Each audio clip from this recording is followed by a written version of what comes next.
Thanks, Dr. So I'm going to filter some audience questions to Ilma, if that's okay with you, Doctor. Is that right?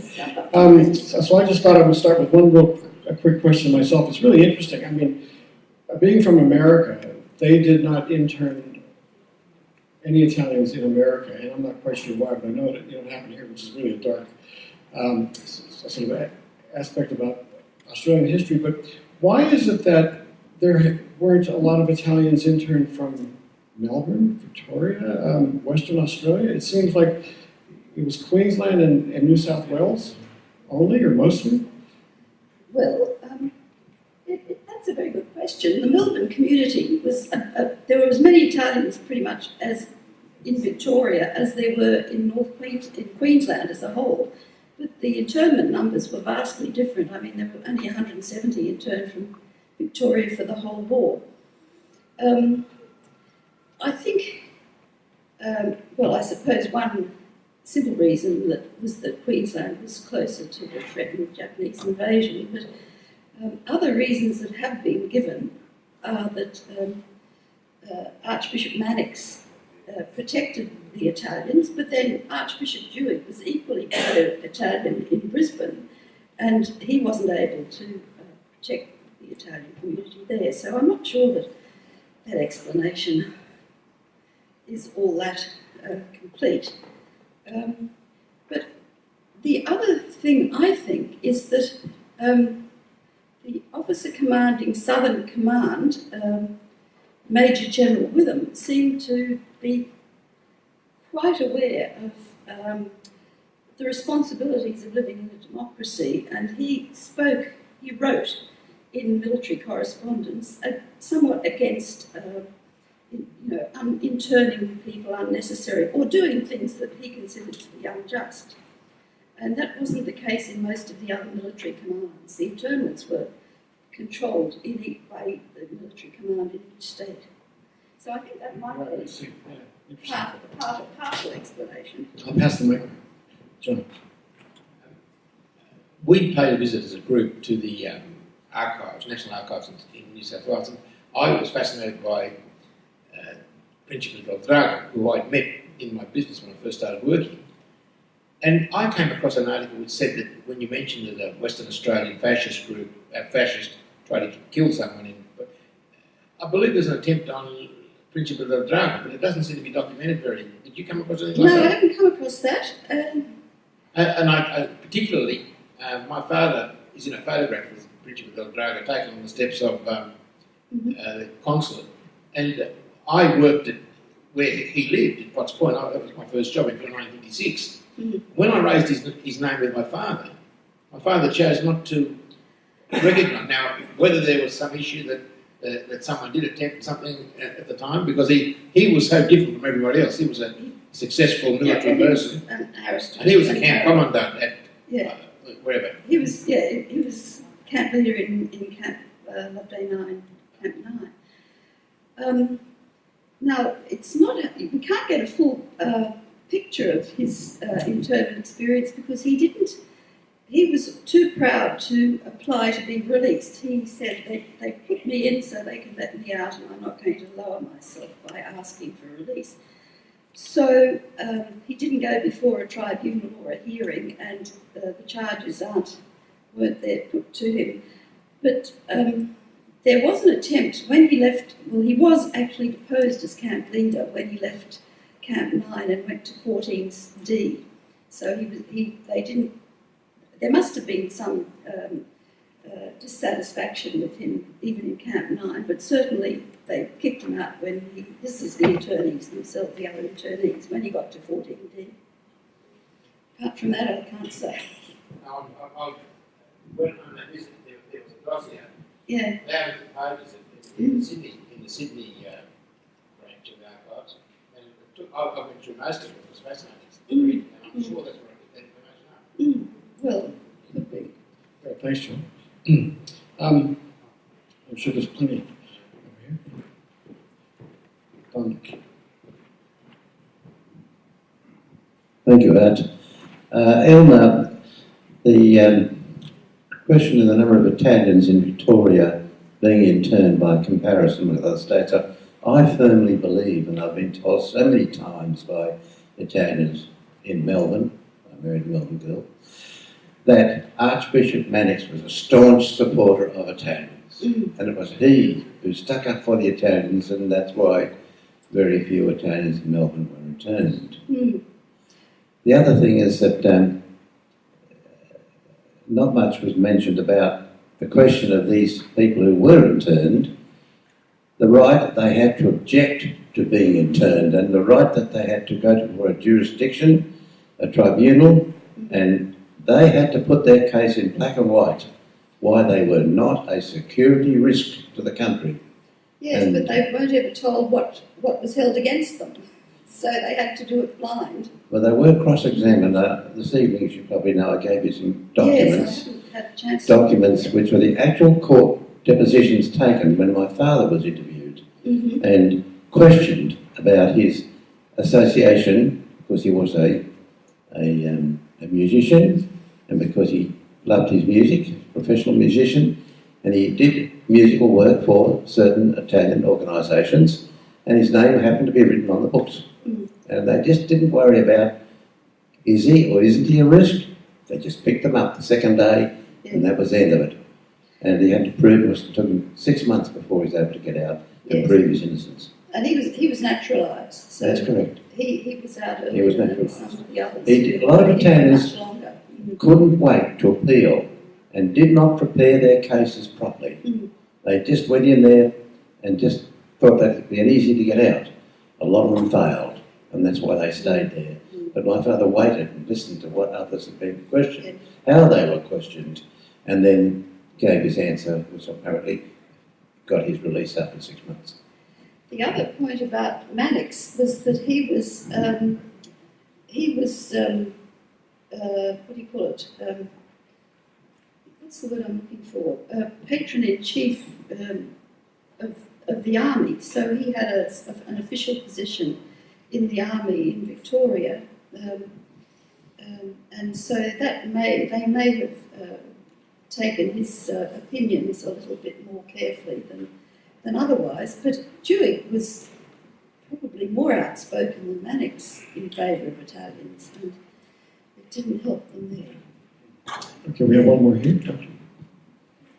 Yes, Len Destro is my name.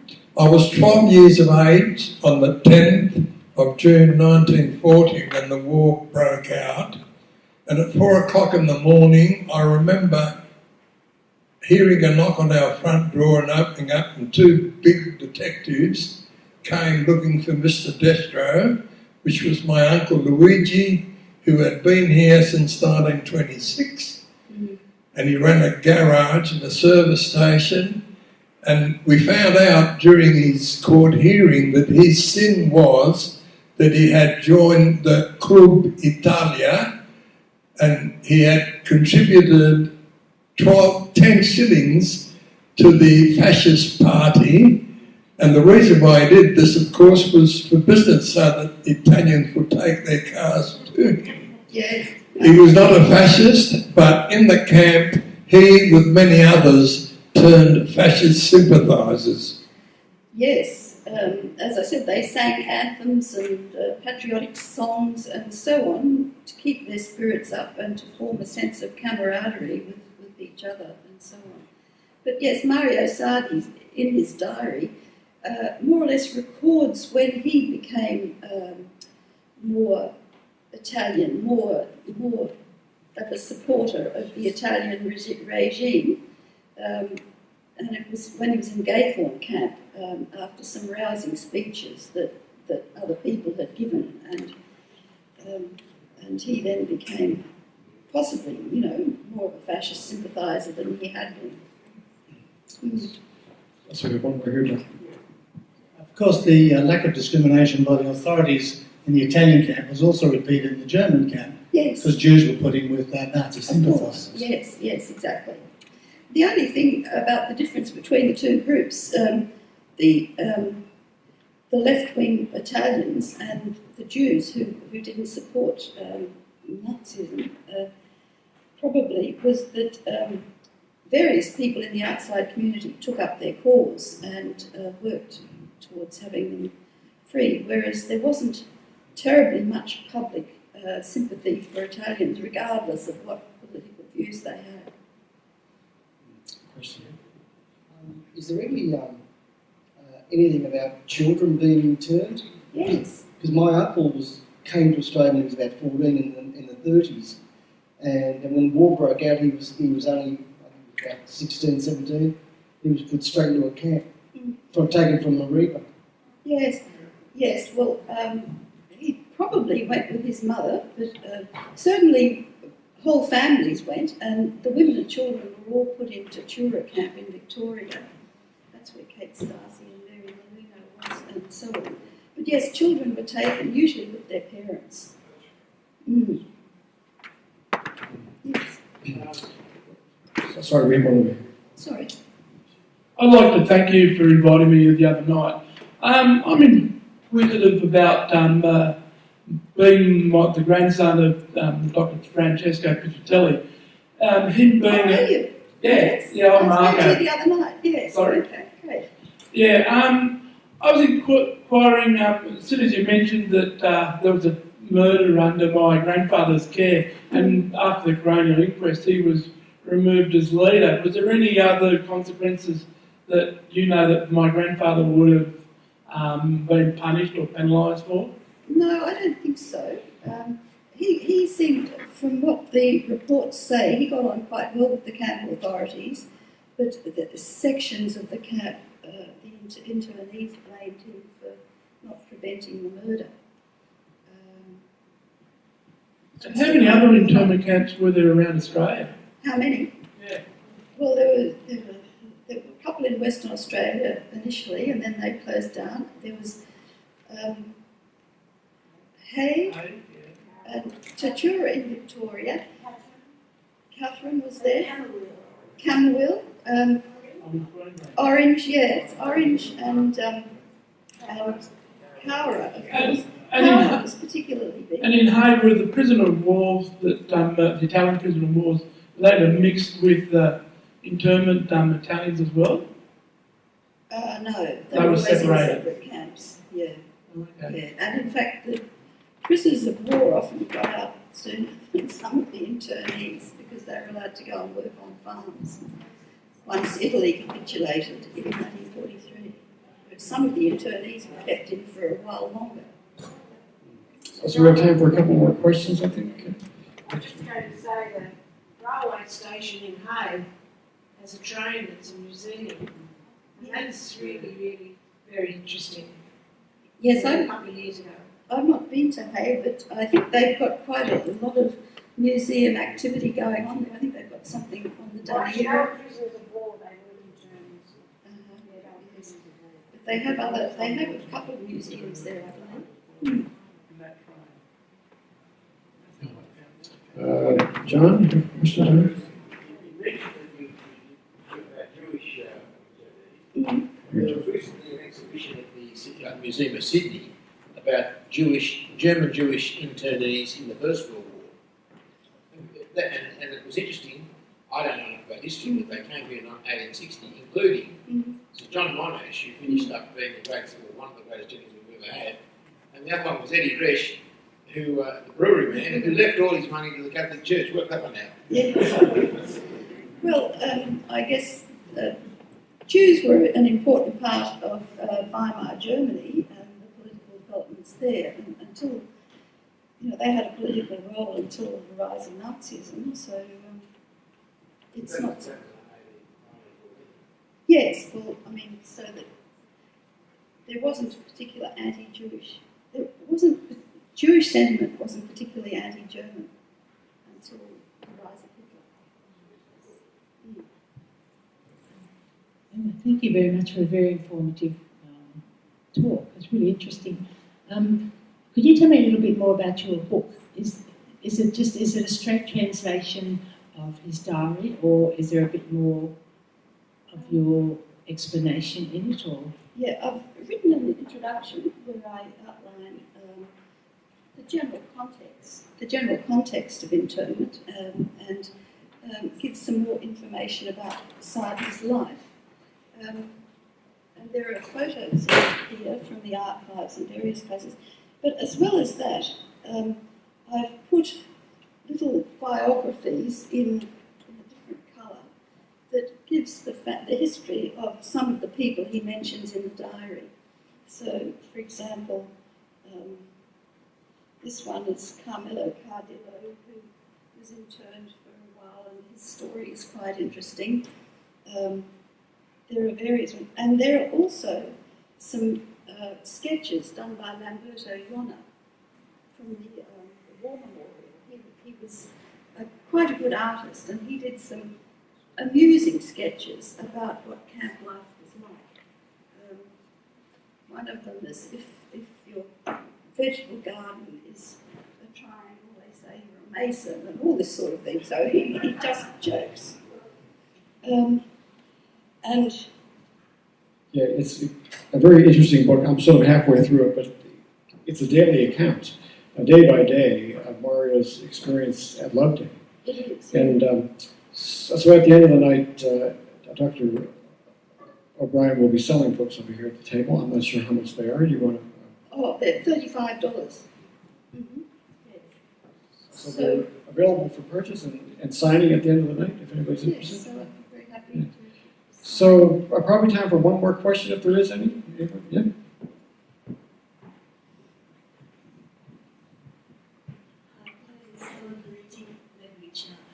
My father ended up in Catherine. I'd like to know why. Was he doing work up there? He was away for 4 years. I didn't see him till I was nearly 5. I was born in 41, and he was just taken. Yes, okay. In June. What, as well as internment, a lot of people were conscripted into this Civil Aliens Corps, or the Civil Construction Corps if they were British subjects. And they were sent to, usually to the Northern Territory, or like Alexander Rossi I mentioned, working on the railways on the Nullarbor Plain. And when people got released from internment camp, they were put into these work groups as well, the Civil Aliens Corps and the Civil Construction Corps. And often they weren't able to go home until the end of the war. So they were usually in Alice Springs or outback Queensland or somewhere or other. Some people went to Tasmania, like I think your grandfather, Dr. Piscitelli, I think he went there. Yes. Yeah, down in Hobart. Mm-hmm. Yes. Yes. You might mention the fact that there's a file on every person who was interned available at the National Archives. Yes. There's a file we can ask for and have a copy of it sent to you Yes. if you want it. And they're absolutely the most wonderful source of historical information. I mean, some of the charges against them, of course, were wildly untrue, or wild, but it does give a great glimpse of Australia at the time, and a lot of background on the families who were involved. I suppose it was a real time of panic for the Australian government. They didn't know what to do, and that was part of their saving grace. They thought, yeah. Yes, well, that was the point I was trying to make at the end. Okay, Yes. well, thank you very much, Ilma. I really appreciate it, Dr. O'Brien. Fantastic, very knowledgeable, and just absolutely amazing. Fantastic. Thanks very much. So, these are